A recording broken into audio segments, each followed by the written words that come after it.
Hola, ¿cómo están? Me llamo Fernando Acuña, me congrego en la Trinidad hace ya más de 10 años y hoy me han invitado a compartirles una reflexión y espero que las palabras que oigas sean de bendición para tu vida, de acuerdo a la voluntad de Dios como Él te quiere hablar a ti hoy en particular. La lectura que he escogido para hoy está tomada de la carta del apóstol Pablo a la iglesia de Filipos y la encontramos en el capítulo 1, versículos del 19 al 21. La palabra del Señor dice así: Porque sé que por vuestra oración y la suministración del Espíritu de Jesucristo, esto resultará en mi liberación, conforme a mi anhelo y esperanza de que en nada seré avergonzado. Antes bien, con toda confianza, como siempre, ahora también será magnificado Cristo en mi cuerpo, o por vida o por muerte. Porque para mí el vivir es Cristo y el morir es ganancia. Podrá parecerles extraño que haya escogido este pasaje de Filipenses, pero yo espero que a medida que les comparta mi reflexión, les quede claro por qué lo hice. Todo partió en un curso que nos tocó dirigir con mi esposa María Cristina. Y en la última clase vimos precisamente esta carta. Cuando revisamos el capítulo 1, no pude evitar sentir gozo de comentarlo, ya que debo decirles que el versículo 21, aquel que dice, porque para mí el vivir es Cristo y el morir es ganancia, es uno de los que escogí desde hace mucho tiempo para mi vida, y por el cual intento, cada vez que lo releo, entender mejor su significado a la luz de lo que estaba experimentando Pablo cuando la escribió. Créanme que no ha sido fácil ir develando el tremendo significado que para mí tiene este versículo. Partamos por ahí. Siempre es bueno entender el contexto de estas palabras.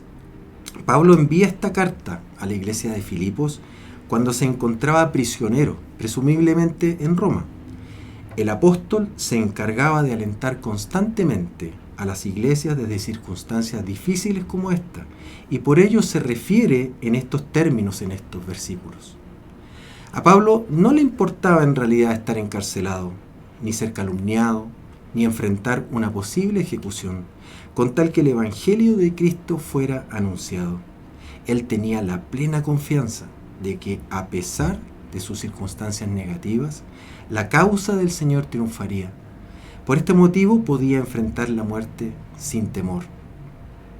¿Puedes tú hacerlo igual? ¿Puedo yo hacerlo igual? Esa es una pregunta que yo creo que tenemos que plantearnos si es ya que somos del camino del Señor, ¿no es cierto? Ahora, como les comentaba al comienzo, ¿por qué escoger un pasaje que sabemos que tiene al apóstol en una condición en que se debate entre la vida y la muerte? Quizá puedas considerar que no tienes la fortaleza espiritual del apóstol para decir y actuar en tu vida como él está relatándolo en esta carta. Pero yo quisiera animarte a ver más allá de esta situación extrema y darte cuenta de que cómo esta palabra puede resultar realmente de bendición para tu vida. Para ello quiero compartirte dos ideas hoy día acerca de este pasaje. La primera idea es sobre la importancia de la oración y la provisión del Espíritu Santo. ¿Qué te pasa cuando estás enfrentando situaciones difíciles en tu vida? Cuando algo inesperado ocurre y cambian tus planes en ocasiones radicalmente.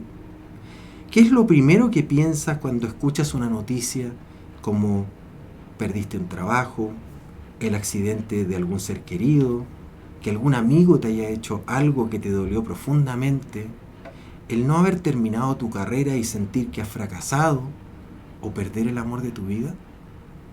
¿Te acuerdas de Dios en ese momento? ¿Recurres a Él y te pones enteramente en sus manos? Subrayo enteramente. Pablo creía en la soberanía ilimitada del Señor y confiaba absolutamente en el cumplimiento de la palabra de Dios y de su propósito. También sabía que el plan soberano de Dios incluye la oración de su pueblo. Él agradecía en especial la oración de la iglesia de Filipos, a la que expresaba sus más hondas convicciones y anhelos personales. El apóstol sabía que La oración eficaz del justo puede mucho, como dice Santiago en su carta en el capítulo 5.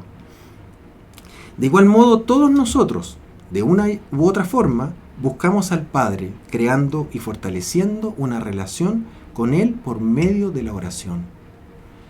Y en la búsqueda de esa genuina relación, el Espíritu Santo ofrece todos los recursos para cada una de nuestras necesidades. Él provee dirección cuando no sabemos qué decir. Mas cuando os entreguen, no os preocupéis por cómo o qué hablaréis, porque en aquella hora os será dado lo que habéis de hablar, porque no sois vosotros los que habláis, sino el Espíritu de vuestro Padre que habla en vosotros. Eso nos dice Jesús en Mateo capítulo 10, versículos del 19 al 20. El Espíritu nos ayuda a orar. Si somos débiles, la palabra dice, pues ¿qué hemos de pedir como conviene? No lo sabemos. Pero el Espíritu mismo intercede con gemidos indecibles. Esto nos lo dice el apóstol Pablo en su carta a los Romanos capítulo 8, versículo 26. El Espíritu es nuestra fuente de poder. A los Efesios Pablo escribió que el Señor es poderoso para hacer todas las cosas mucho más abundantemente de lo que pedimos o entendemos, según el poder que actúa en nosotros. El Espíritu produce en nuestra vida una abundante cosecha de fruto espiritual. Amor, gozo, paz, paciencia, benignidad, bondad, fe, mansedumbre y templanza. Eso está en Gálatas 5, versículos 22 y 23. ¿Qué diferencia hay, por lo tanto, entre Pablo y nosotros? Ninguna. Tanto él en su momento como nosotros ahora tenemos al Espíritu Santo en nuestras vidas. Dios está todo el tiempo tratando de ver qué tanto dependemos de Él y por tanto en las pruebas pone de manifiesto nuestra real disposición a que se cumpla su voluntad perfecta.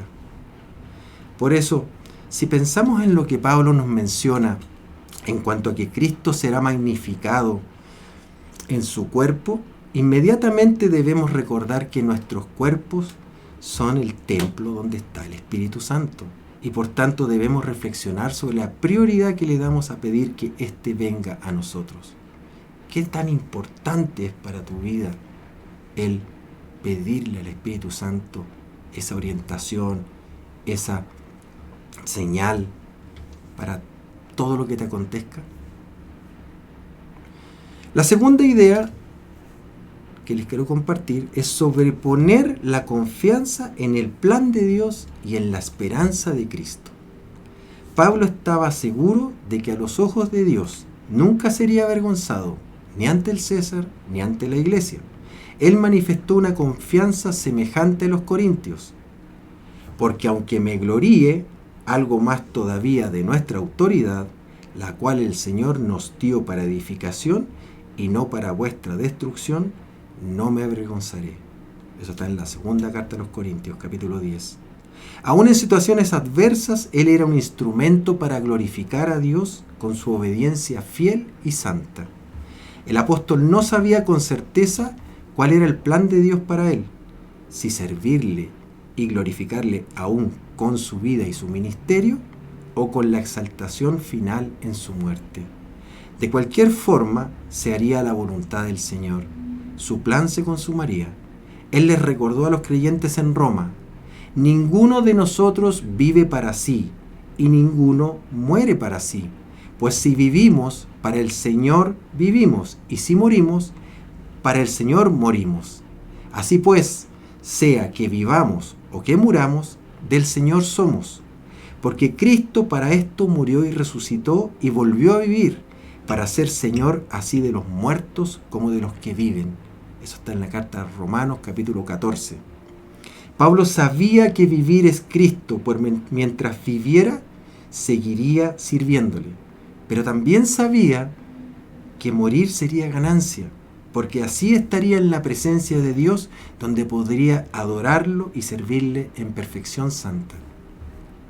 Ahora, pensando en nuestro día a día, preguntémonos, ¿qué tan cerca sentimos estas palabras de Pablo? O más directo aún, realmente qué lugar está ocupando Cristo en tu vida o qué lugar ocupa Cristo en mi vida. Hemos escuchado con frecuencia que cosas tales como la riqueza, el poder, la influencia, las posesiones, el prestigio, la posición social, la salud, el éxito profesional o económico y todos los demás son cosas pasajeras. Quizá todos reconozcamos estas verdades y estemos de acuerdo que así es, pero con el corazón, ¿cuántos podemos decir que vivimos como si eso realmente es cierto? ¿Cuántos podemos decir con la misma determinación de Pablo, para mí el vivir es Cristo y el morir es ganancia? La vida entera del apóstol estaba rendida a su Señor y Salvador Jesucristo. Él confiaba, amaba, servía, testificaba y en todo se consagraba y dependía de Él. Su única esperanza, su único propósito, la sola razón para vivir era Cristo. Él viajó por Cristo, predicó por Cristo y fue perseguido y encarcelado por Cristo. Al final moriría por Cristo, pero incluso la muerte por la gracia de Dios era en definitiva ganancia eterna para Pablo.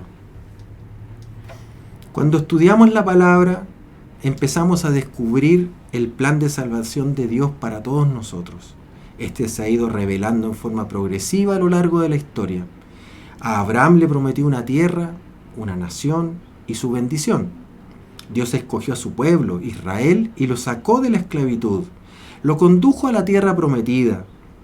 Ungió reyes y a pesar del pecado recurrente de su pueblo, no cesó de sostener su promesa. Por medio de los profetas alentó al pueblo a permanecer fieles y en apuntar hacia la esperanza de que vendría un Salvador que nos redimiría de nuestras faltas. Cristo, nuestro Señor y Salvador, cargó con nuestros pecados y nos abrió el acceso al Padre por medio de nuestra fe en Él. Entonces, si Dios te ha salvado por medio de su Hijo Jesucristo, ¿quién es realmente para ti este Redentor? Ya sea que vivamos o que en algún día partamos a su presencia, sintamos el gozo de haber sido elegidos y separados para Dios, viviendo a Cristo, porque en la medida que lo hagamos y reflejemos su luz, la cual no solo iluminará nuestro camino, sino también atraerá a otros para que puedas dar testimonio de Él por medio de tu vida transformada. Vivamos en el gozo de sabernos ciudadanos de su reino, que no es de este mundo, y que llegado el momento nos permitirá gozar de su presencia en plenitud, sin dolores, sin enfermedades, sin muerte.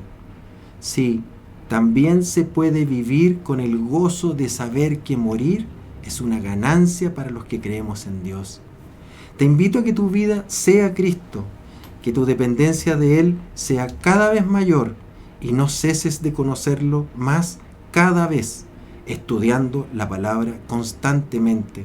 Por medio de ella te será revelado Cristo y el plan de Dios para tu salvación, para nuestra salvación y para todo aquel que tenga oídos para oír, a quien tú y yo, movidos por el Espíritu Santo, le entreguemos el mismo mensaje que un día nos hizo rendirnos a sus pies y entregarle nuestras vidas. Que el Señor te bendiga.